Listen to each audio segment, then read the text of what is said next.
हरियाणा के मुख्यमंत्री मनोहर लाल ने कहा कि राज्य सरकार के लिए नागरिकों को समस्याओं और मांगों का समाधान करना हमारी पहली प्राथमिकता है। इसलिए सभी प्रशासनिक अधिकारी जनता की परेशानियों की शिकायतों पर गंभीरता से कार्य करने का आदेश दिया गया है। आपको बताते चलें कि सीएम ने शुक्रवार को चंडीगढ़ में प्रशासनिक सचिवों के साथ जनसंवाद पोर्टल के संबंध में समीक्षा बैठक की। वहीं बैठक में कहा कि सरकार का काम नीति निर्माण करना है, इसलिए अधिकारी सुनिश्चित करें कि सरकारी योजनाओं का लाभ नागरिकों तक पहुंचाया जा रहा है या नहीं। सरकार का एकमात्र उद्देश्य जनहित के लिए व जनता के सुख के लिए काम करना है।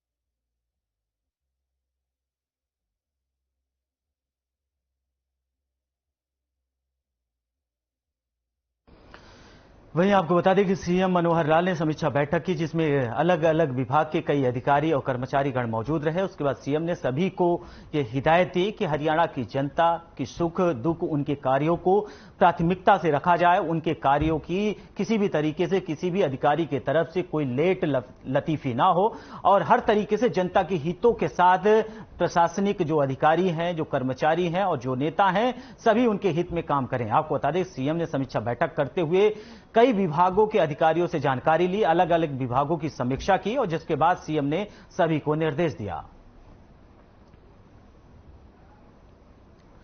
वहीं हरियाणा के महेंद्रगढ़ में 2 दिन से लगातार ईडी विभाग की छापेमारी जारी है। वहीं आरपीएस शैक्षणिक संस्थानों पर ईडी ने रेड मारी। साथ ही आरपीएस ग्रुप के संचालक के घर पर पूछताछ की गई और शैक्षणिक संस्थानों को बंद किया गया। घर के बाहर आने या बाहर जाने पर पाबंदी लगाई गई। बता दें कि हरियाणा के शैक्षणिक संस्थानों में आरपीएस बड़ा ग्रुप है।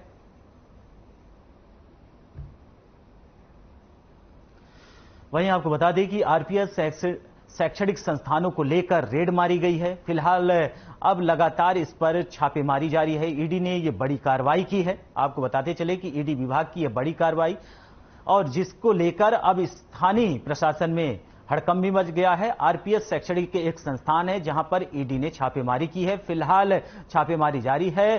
फिलहाल क्या कुछ ईडी को मिला है, अभी इस बात की पुख्ता जानकारी नहीं है।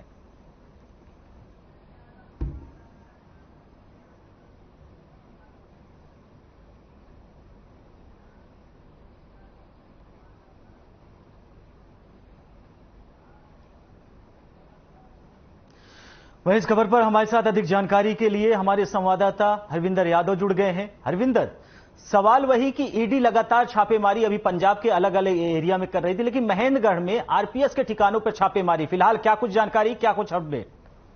जी बिल्कुल, मैं बताना चाहूंगा कि दक्षिण हरियाणा के अंदर जो आईपीएस जो शिक्षण संस्थान है वो काफी बड़ा संस्थान है और काफी लंबे समय से जो है आरपीएस की जो ब्रांच है वो यहाँ पे चल रही है। अभी कल सुबह 5 बजे की बात करें तो उसी समय से यहाँ पर जो छापेमारी है वो लगातार की जा रही है। 24 घंटे से ज्यादा का समय है वो पूरा हो चुका है। साफ तौर पर जो टीमें हैं वो लगातार यहाँ पर छापेमारी करें, रेवाड़ी की बात करें, गुरुग्राम की बात करें, महेंद्रगढ़ की बात करें। इसी के साथ साथ आरपीएस की जो नई संस्था की जो ओपनिंग होने वाली थी बहरोड जो राजस्थान में पड़ती है, वहां पर भी एक टीम पहुंची है और वहां पर भी इन चीजों की जांच की जा रही है। लेकिन इसमें एक सबसे बड़ा सवाल खड़ा होता है कि जो मनीष राव है, जो संस्थापक है इसके, जो अभी फिलहाल जो सीईओ चेयरमैन है आरपीएस ग्रुप के, वो बीजेपी से अच्छे उनके संबंध है और अटेली विधानसभा क्षेत्र से वो पिछली बार टिकट की दावेदारी भी कर रहे थे। तो कहीं ना कहीं जो छापेमारी की जा रही है उसको लेकर लोगों में ना यहाँ पर एक नई बातें जो है सामने आ रही है। जी वही हरविंदर, जब ईडी ने छापेमारी की, क्या ईडी को कुछ मिला वहां से? कोई सुराग, कोई डॉक्यूमेंट्स, किसी भी तरीके की अज्ञात गतिविधियों की? हरविंदर, जो संस्थान है उनके अलावा जो घर है वहां पर भी छापेमारी की जा रही है, वहां पर भी टीमें पहुंची हुई है और किसी को भी, जो लोग अंदर है उन्हें बाहर आने की कोई अनुमति नहीं है और बाहर जो भी मीडिया कर्मी है या कोई अन्य लोग हैं उनको अंदर जाने की कोई अनुमति नहीं है। चीजें तभी साफ हो पाएंगी जब ये जांच पूरी होगी। जांच पूरी होने के बाद क्या निकलकर सामने आता है वो चीजें तभी साफ हो पाएंगी। लेकिन सबसे बड़ा सवाल खड़ा होता है कि करीब 24 घंटे से ज्यादा का समय बीत जाने के बाद भी लगातार इतनी बड़ी छापेमारी की जा रही है, तो कहीं ना कहीं एक बड़ा सवाल है कि कुछ बड़ा जरूर होने वाला है। लेकिन जो चीजें हैं वो स्पष्ट तभी होंगी जब ये छापेमारी पूरी होगी। जी बिल्कुल हरविंदर, सवाल यह है कि क्या ये छापेमारी को लेकर पहले से स्थानीय प्रशासन या जो आरपीएस ग्रुप है वहां के लोगों को यह जानकारी थी कि ये छापेमारी अचानक की गई? जी बिल्कुल, ये छापेमारी मैं बता रहा हूँ कि कल सुबह 5 बजे टीम यहाँ पर पहुंची थी, पहले गुरुग्राम में, और एक साथ सभी संस्थाओं में यहाँ पर छापेमारी की गई है। नारनौल आरपीएस की बात करें या रेवाड़ी आरपीएस की बात करें या महेंद्रगढ़ आरपीएस की बात करें। और मैं बताना चाह रहा हूँ कि साफ तौर पर जो राजस्थान के अंदर भी जो अभी नवनिर्माण जो चल रहा है वो अभी इनके हैंडओवर हुआ है, वहां पर भी टीम छापेमारी कर रही है, घर पर भी टीम छापेमारी कर रही है, बैंक रिकॉर्ड को यहाँ पर खंगाला जा रहा है। किसी को कोई भी सूचना यहाँ पर नहीं थी। सुबह 5 बजे के करीब यहाँ पर टीम पहुंची और छापेमारी लगातार यहाँ पर चल रही है। 24 घंटे से ज्यादा का समय बीत चुका है, तो कहीं ना कहीं एक बड़ा कयास लगाया जा रहा है कि कुछ ना कुछ जरूर बड़ा होने वाला है। और सबसे बड़ा सवाल मैं पहले भी बता चुका हूं कि बीजेपी से संबंध रखते हुए भी इस प्रकार की छापेमारी हो रही है, तो कहीं ना कहीं एक बड़ा सवाल है। जी हरविंदर, फिलहाल आप हमारे साथ जुड़े, अधिक जानकारी साझा की, आपका बहुत बहुत शुक्रिया। बढ़ते हैं अगली खबर की ओर, जहां हरियाणा सरकार ने पुलिस प्रशासन में बड़ा फेरबदल करते हुए 19 आईपीएस और 9 एचपीएस अधिकारियों के तबादले किए हैं। इसमें नूंह के एसपी नरेंद्र बिजानिया को अतिरिक्त प्रभार भी सौंपा गया है। वहीं आईपीएस नरेंद्र बिजानिया को नूंह हिंसा के बाद एसपी की जिम्मेदारी दी गई थी। इसके पहले भी भिवानी के एसपी थे। बता दें कि बिजानिया के साथ कैथल और पलवल के एसपी का भी तबादला किया गया है।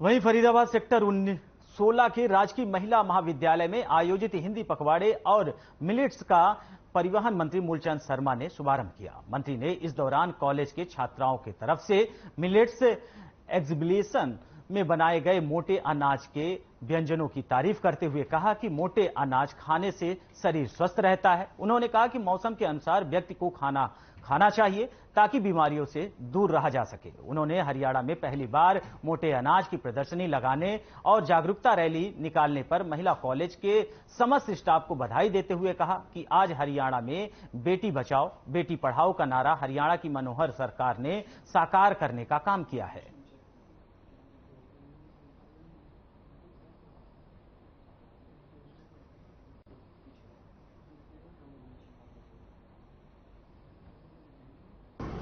मैं गवर्नमेंट कॉलेज गर्ल्स में पहुंचा हूँ कि मुझे 14 तारीख को आना था।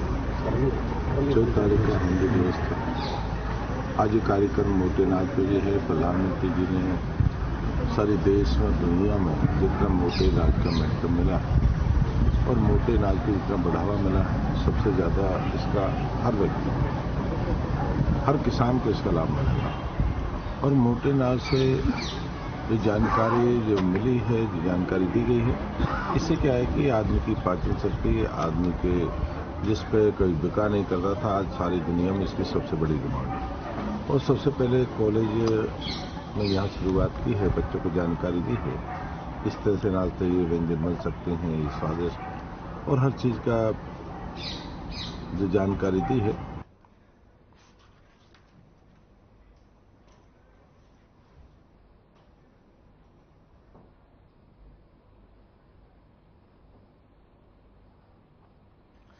वहीं हरियाणा के मुख्य सचिव संजीव कौशल ने आजादी के अमृत महोत्सव के समापन समारोह में मेरी माटी मेरा देश अभियान के संबंध में आयोजित बैठक की अध्यक्षता की, जिस दौरान उन्होंने कहा कि 15 से 30 सितंबर तक अमृत कलश यात्रा निकाली जाएगी।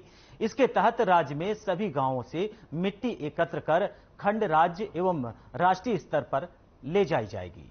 वहीं बैठक में सभी जिलों के उपायुक्त, एमसी, डीएमसी और सीईओ और जिला परिषद वीडियो कॉल के माध्यम से ऑनलाइन जुड़े। मुख्य सचिव ने कहा कि मेरी माटी मेरा देश अभियान देश व राज्य की संस्कृति और सम्मान का प्रतीक है, इसलिए इसे एक उत्सव के रूप में ढोल नगाड़ों के साथ यात्रा को चलाया जाएगा और मिट्टी लेते समय गांवों और वार्डों में 5 प्रण की शपथ करवाई जाएगी।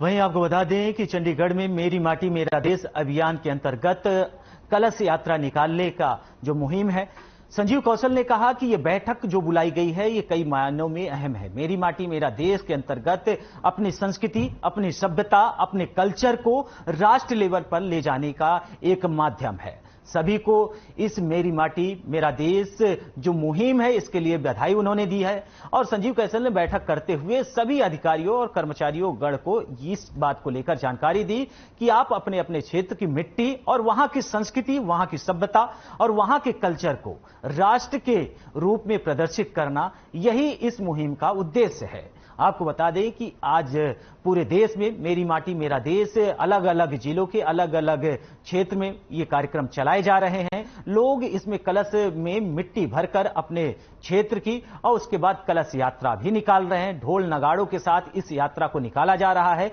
इसे अमृत कलश यात्रा भी कहा जा रहा है। मेरी माटी मेरा देश कार्यक्रम पूरे देश के अलग अलग राज्यों में निकाला जा रहा है। बीजेपी के कई अलग अलग प्रदेशों में अभी तक ये देखा गया है। फिलहाल चंडीगढ़ में भी अब हरियाणा के नेतृत्व में कलश यात्रा निकाली जाएगी। मेरी माटी मेरा देश एक कल्चर है, स्वाभिमान है और इसकी संस्कृति और सभ्यता है, जिससे लोगों को रूबरू कराया जा सके, जानकारी पहुंचाई जा सके। वहीं अमृत कलश यात्रा में पूरी तरीके से लोगों के शामिल होने की भी संभावना है और जिस कार्यक्रम को लेकर हरियाणा सरकार पूरी तरीके से अग्रसर है। संजीव कौशल ने बैठक करते हुए तमाम अधिकारी और कर्मचारियों को इस बात की जानकारी भी दी।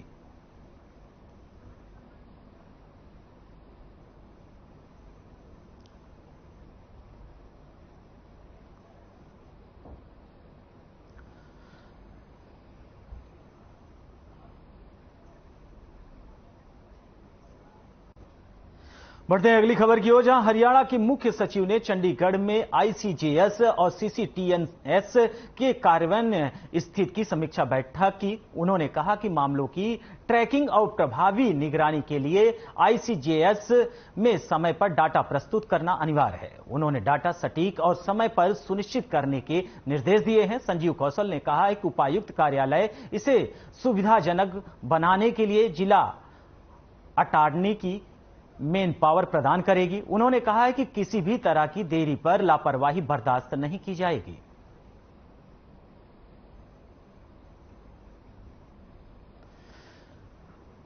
आपको बता दें कि संजीव कौशल ने बैठक करते हुए तमाम अधिकारी और सचिवों को उन्होंने जो स्थानीय लोग थे उन्होंने निर्देश दिया। उन्होंने कहा कि समय पर सभी चीजों का जो आह्वान है और डाटा है उसकी सुनिश्चित की जाएगी, लापरवाही को बर्दाश्त नहीं किया जाएगा। सचिव संजीव कौशल ने अधिकारियों के साथ बैठक करते हुए तमाम इलेक्ट्रॉनिक जो डाटा है उन्हें लेकर इस बात की जानकारी उन्होंने दी और उन्होंने कहा कि हर विभाग के अधिकारी और कर्मचारी अपने अपने विभाग की समीक्षा करें और उसके उचित डाटा जो है अपने पास रखें। संजीव कौशल ने बैठक करते हुए उनके साथ तमाम विभाग के अधिकारी कर्मचारी मौजूद रहे और जिस दौरान उन्होंने बैठक की अध्यक्षता करते हुए अधिकारी और कर्मचारियों को यह निर्देश दिया है। उन्होंने कहा कि अगर किसी विभाग में लापरवाही होगी और किसी भी कर्मचारी या अधिकारी के द्वारा ऐसी लापरवाही दिखाई दी जाएगी तो उसे बर्दाश्त नहीं किया जाएगा। जो भी काम है उचित कार्रवाई के अंतर्गत उचित काम किया जाए। हर विभाग का जो डाटा है वो अपने पास रखा जाए। किसी भी तरीके से किसी भी डाटा के साथ कोई खिलवाड़ ना किया जाए। अगर अपने विभाग की जो भी साफ सुथरी छवि है उसे बनाकर रखा जाए। संजीव कौशल ने बैठक करते हुए तमाम अधिकारियों और कर्मचारियों को संबोधित किया, जिस दौरान उन्होंने अधिकारियों को यह संदेश दिया। वहीं खबर कुरुक्षेत्र से है, जहां कांग्रेस विधायक मामन खान को गिरफ्तार करने के बाद कांग्रेस के वरिष्ठ नेता अशोक अरोड़ा ने भाजपा सरकार पर पलटवार करते हुए कहा है कि यह तो पहले से ही तय था कि आरोपी सरकार के लोग अपनी विफलताओं के दूसरे पर टालने का काम करते हैं। वहीं पार्टी की तरफ से कहा गया है कि नूह मामले में हाई कोर्ट के सिटिंग जज ने इस मामले की जांच करवाई जाएगी।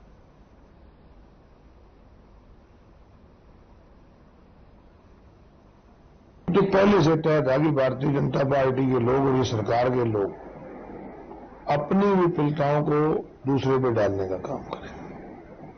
जबकि कांग्रेस पार्टी की तरफ से नेता प्रतिपक्ष चौधरी भूपेंद्र सिंह हुड्डा और सभी हम लोगों ने कहा है कि हाईकोर्ट की सिटिंग जज से इंक्वायरी होनी चाहिए। बहुत जो घटना गई है बहुत निंदनीय घटना है।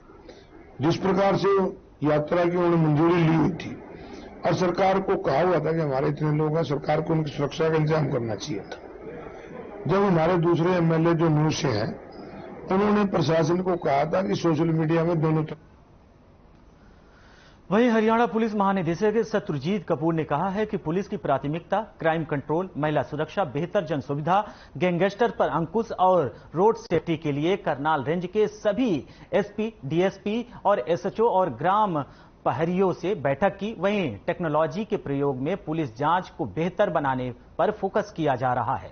बता दें कि प्रदेश में महिला सुरक्षा को देखते हुए हॉट स्पॉट चिन्हित किए जाएंगे और शहरों से लेकर गांवों तक जिन स्थानों पर महिलाओं और लड़कियों को सुरक्षा लगती है, सुरक्षा इंतजाम करने पर फोकस करेंगे। वहीं हरियाणा में पुलिस फीड बैंक सिस्टम शुरू किया गया है, जहां सभी जिलों में पुलिस थानों की परफॉर्मेंस जांची जाएगी।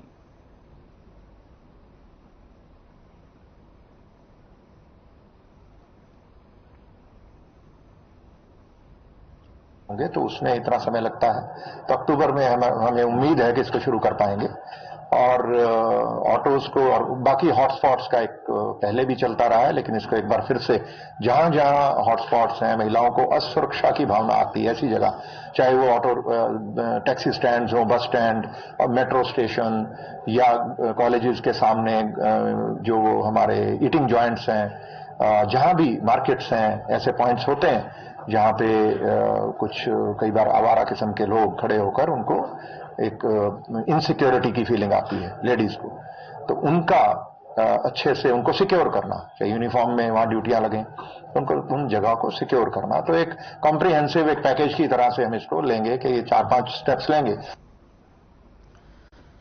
वहीं राष्ट्रीय महिला आयोग के सानिध्य में आज महिला आयोग हरियाणा द्वारा बाल भवन में पोषण माह कार्यक्रम आयोजित किया गया, जिसमें महिला आयोग की chairperson Renu Bhatia, Indian medical association Haryana की पूर्व प्रधान डॉक्टर पुनीता हसीजा और अन्य महिला डॉक्टर मौजूद रही। इस मौके पर आशा वर्कर्स और आंगनबाड़ी वर्कर्स के अलावा स्कूली छात्राएं भी शामिल हुई, जिन्हें संतुलित आहार के फायदों के बारे में जागरूक किया गया। इस मौके पर इंडियन मेडिकल एसोसिएशन हरियाणा की पूर्व प्रधान डॉक्टर पुनीता हसीजा और अन्य महिला डॉक्टर ने कहा कि आज उन्होंने महिलाओं को जागरूक किया है।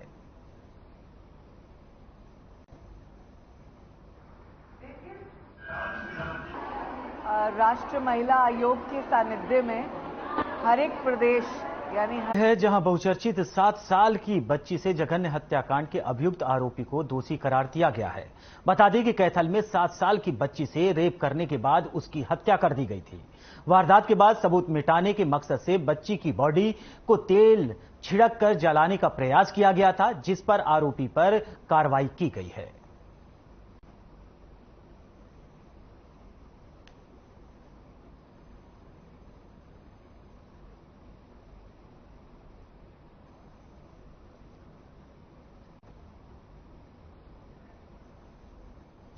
वहीं आपको बता दें कि मासूम के साथ 7 साल की बच्ची के साथ ये गैंग रेप की घटना हुई थी और जिसके बाद उसके बॉडी पर मिट्टी का तेल छिड़ककर उसे जलाने का भी प्रयास किया गया था। फिलहाल आरोपी को अब पहचान लिया गया है और उसको पूरी तरीके से न्यायालय में पेश किया गया। अब उसके ऊपर आरोप तय हो गए हैं। लेकिन आपको बता दें कि 7 साल बच्ची के साथ रेप, उसके बाद वो हत्याकांड को अंजाम देना, ये कई मामलों में जघन्य अपराध है, जिसे लेकर ये माना जा रहा था कि कोर्ट इस पर सुनवाई करेगा। फिलहाल कोर्ट ने इस पर सुनवाई करते हुए आरोप तय किए हैं। हत्याकांड के आरोपी पर कार्रवाई हो गई है, जिसे लेकर लोग तमाम तरीके से ऐसे हत्यारों पर कार्रवाई करने की बात कह रहे थे और लोगों का यह कहना था कि किसी भी तरीके से ऐसे अपराधी को फांसी की सजा दी जाए। फिलहाल 7 साल की बच्ची के साथ रेप, उसके बाद हत्याकांड को अंजाम देना कई मायनों में बड़ा जुर्म है।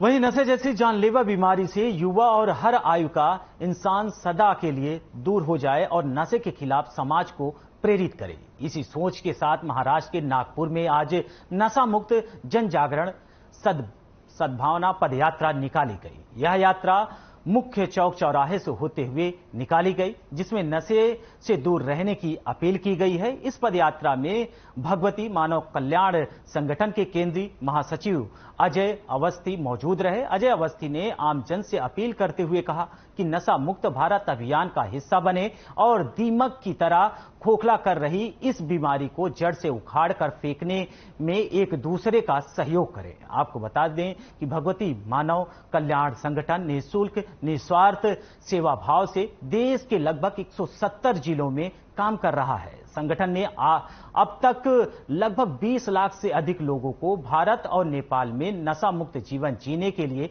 प्रेरित किया है।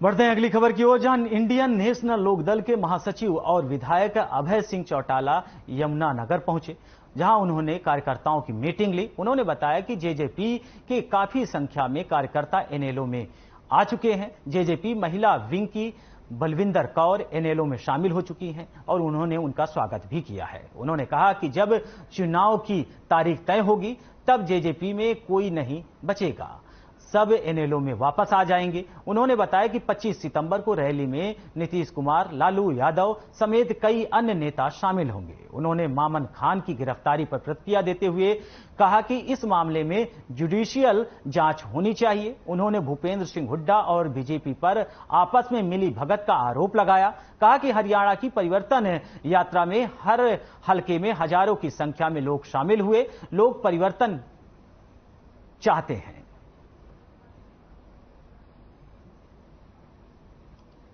आपके यमुनानगर की मीटिंग थी अभी, हमने कार्यकर्ताओं की बैठक बुलाई थी। हमने कोई जलसा नहीं रखा था आज। रैली तो हमने 25 सितंबर को रखी है। आज की हमारी कार्यकर्ताओं की जो बैठक थी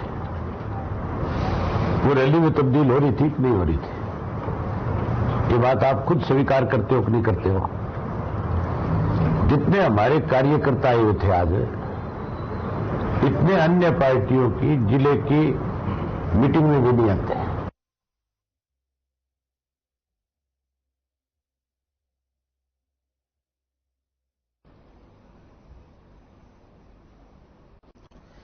वहीं अंबाला में कम्युनिटी सेंटर की तर्ज पर कार्यक्रमों के लिए अंबाला नगर निगम के अंडर आने वाले पार्क भी लोगों को किराए पर मिलेंगे। दरअसल पहले लोग अपने घर के छोटे कार्यक्रमों के लिए आसपास बने पार्कों का इस्तेमाल कर लेते थे।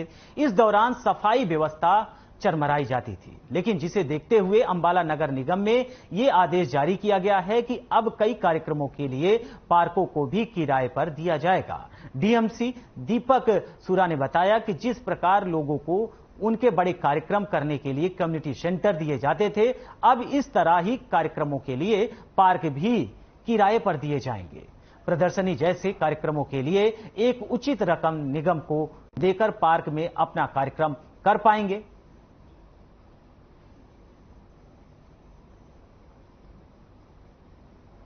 जैसे पहले कोई भी पार्क ले लेता था, शादी कर लेता था, बर्थडे पार्टी मना लेता था, या कोई भी ओकेजन था धार्मिक था, या उसके सरकार ने रोक लगा दी है कि पब्लिक में जो न्यूसेंस क्रिएट करता है आसपास के एरिया में, जिस तरीके से भी न्यूसेंस होती है, उसको किसी भी सूरत में परमिशन नहीं दी जाएगी। और कुछ फंक्शंस के लिए, कुछ छोटे फंक्शन के लिए उसमें मानदेय तय किए गए हैं और उसमें नॉमिनल सी फीस लेके हम उसकी परमिशन देंगे। वो घंटों के हिसाब से, स्लॉट्स के हिसाब से भी हम उसमें परमिशन दे सकते हैं। फिलहाल इस बुलेटिन में हमारे साथ इतना ही। नमस्कार।